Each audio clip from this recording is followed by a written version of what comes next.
One of the things I think about in terms of relationships, but especially our relationships, and you see it all the time, is that people will end their connection with someone else because of this or that reason. They'll seek out a better option. They'll find that they've solved one problem and they've got three brand new, even worse ones.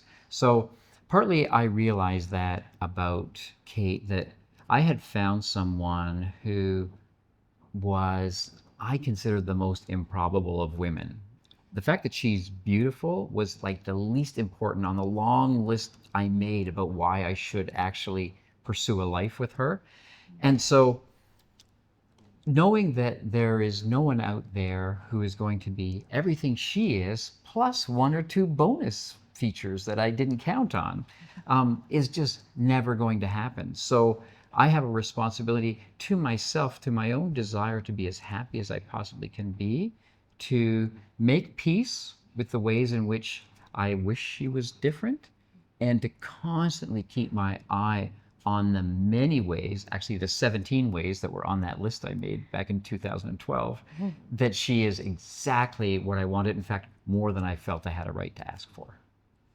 And I think we have found a way to have the best of everything. So we have a wonderful partnership and we have a beautiful life together, separate from anything sexual. And we're good partners and we get along and enjoy each other's company. So we've got that home base and security, which is important for me. But we also have the latitude to have the freedom to have relationships and sexual experiences with other people.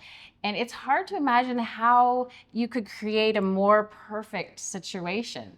So we want to acknowledge that there are, potential pitfalls and places where this can be tricky and painful and will challenge you.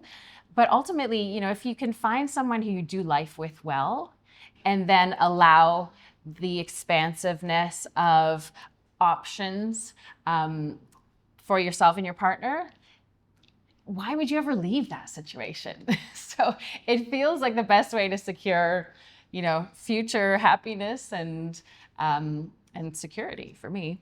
Yeah.